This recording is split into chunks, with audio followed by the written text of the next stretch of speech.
H1B వీసాల జారీ ప్రక్రియలో కీలక మార్పులు తీసుకొచ్చేందుకు ట్రంప్ ప్రయత్నిస్తూ ఉన్నట్టుగా వార్తలు వస్తూ ఉన్నాయి సార్ అసలు H1B వీసాల జారీ ప్రక్రియలో మార్పులు ఎందుకు, దీనివల్ల ఎవరికి నష్టం ఎవరికి లాభం అంటే ఏం చెప్తారు?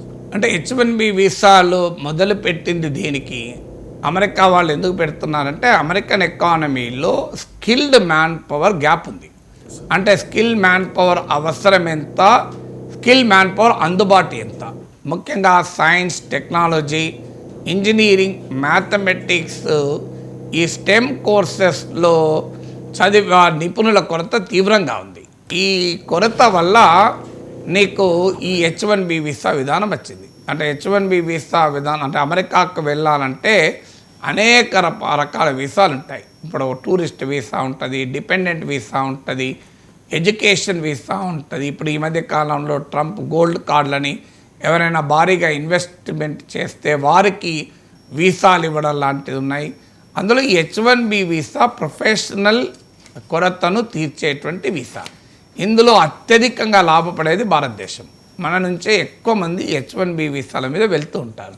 సో H1B వీసాలు అమెరికాలో ఎందుకు సృష్టించారు అంటే తమ దేశ ఎకానమీని, ఇండస్ట్రీని, సర్వీసెస్ను నడపటానికి అవసరమైన స్కిల్డ్ మ్యాన్ పవర్ అమెరికాలో లేరు కనుక వీళ్ళను తీసుకోవడం వల్ల అమెరికన్ ఎకానమీకి బెనిఫిట్ అవుతుంది.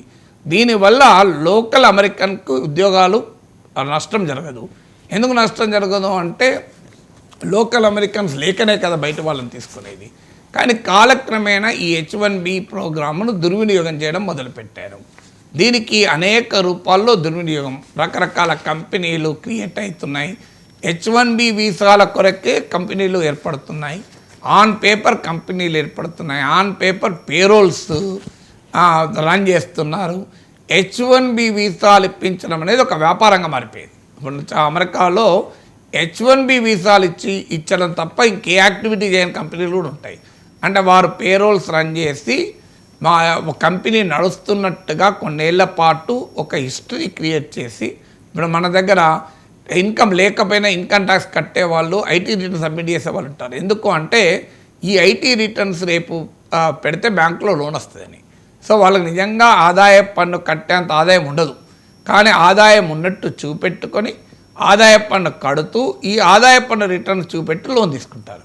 సో ఇదొక టెక్నిక్ మన దేశంలో జరుగుతుంది. ఇప్పుడు అమెరికాలో కూడా జరుగుతున్న టెక్నిక్ ఏంటంటే ఒక కంపెనీ పెట్టడం ఆన్ పేపర్, ఆ కంపెనీకి ఒక ఉద్యోగులు ఉన్నట్టు చూపెట్టడము, ఆ ఉద్యోగాలకు జీతాలు ఇవ్వడము, ఆ జీతం ఇచ్చిన జీతాన్ని మళ్ళీ ఆ కంపెనీ తీసుకుంటుంది, దానికి కావాల్సిన ట్యాక్స్ వరకు మాత్రమే ఆ కంపెనీ కట్టుకుంటుంది.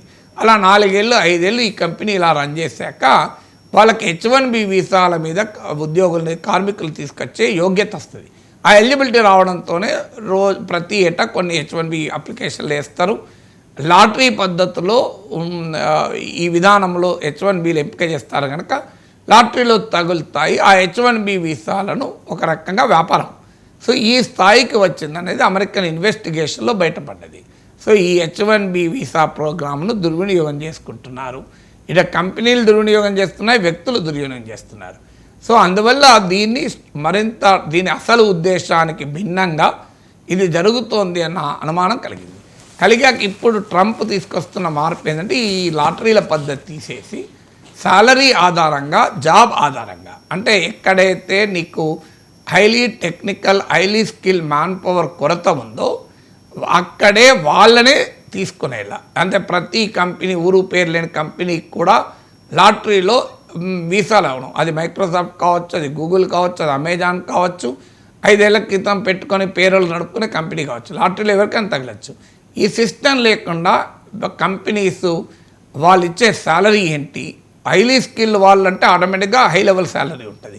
సో ఆ శాలరీ ఉండి ఆ మ్యాన్ పవర్ ఉన్న వారికి not on lottery but on salary and job, వీటిపైన ఇవ్వాలి అనేది కొత్త విధానం. దీనివల్ల జరిగే పర్యవసనం ఏంటి అంటే అఫ్కోర్స్ దీని మిస్యూజ్ తగ్గచ్చు, అమెరికన్ ఎకానమీకి ఇది బెనిఫిట్ అవుతుంది డెఫినెట్గా, అందుకే ట్రంప్ ఆలోచిస్తున్నాడు. కానీ మన ఇండియన్ పర్స్పెక్టివ్లో చూస్తే ఏమవుతుంది అంటే ఒకటి బిగ్ కంపెనీస్, అమెరికాలో బడా వ్యాపారాలు చేసే కంపెనీలకు బెనిఫిట్ పెరుగుతుంది. ఎందుకంటే ఉదాహరణకు ఒక చిన్న హోటల్ పెట్టాడు, లేదా ఒక చిన్న కంపెనీ పెట్టాడు, నిజంగానే ఆన్ పేపర్ కంపెనీ కాకుండా రియల్ కంపెనీ అనుకుందాం. సో ఆ రియల్ కంపెనీ అయినా అతడు H1B వీసా మీద తీసుకొచ్చే వాళ్ళకి అంత సాలరీ ఎఫోర్డ్ చేయలేడు. అందువల్ల అమెరికాలో చిన్న కంపెనీలు, చిన్న బిజినెస్, జెన్యున్ బిజినెసెస్ కూడా దెబ్బతింటాయి.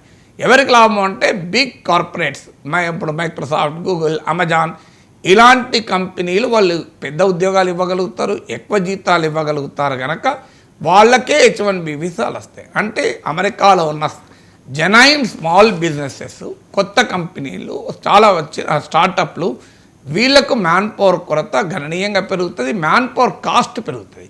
కొరత పెరిగితే ఆ కంపెనీ రోజు కనుక అనివార్యంగా ఎక్కువ జీతం ఇచ్చైనా పెట్టుకోవాలి. అది అప్పుడు మ్యాన్ పవర్ కాస్ట్ పెరుగుతుంది, వైబిలిటీ తగ్గుతుంది. అందువల్ల కొంతమంది చేస్తున్న దుర్వినియోగం వల్ల స్మాల్ బిజినెసెస్ దెబ్బతింటాయి. ఇది మొదటిగా అయ్యే ఎఫెక్ట్. ఇక ఇండియన్స్లో ఎఫెక్ట్ అంటే హైలీ స్కిల్, ఐఐటీస్లో, ఐఐఎంలో, టాప్ ఇంజనీరింగ్ కాలేజెస్లో హైలీ టాలెంటెడ్ మ్యాన్ పవర్కు ప్రాబ్లం ఉండదు. H1B వీసాలు వస్తాయి. అంటే 150K 200K శాలరీ పొందగలిగే వారికి H1B వస్తుంది.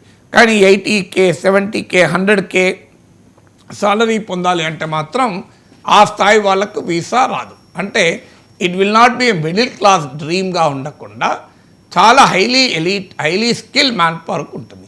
దీనివల్ల మన దేశం నుంచి మరింత ఎక్కువ మంది హైలీ స్కిల్ మ్యాన్ పవర్ పోయి బ్రెయిన్ డ్రైన్ కూడా అవకాశం ఉంటుంది.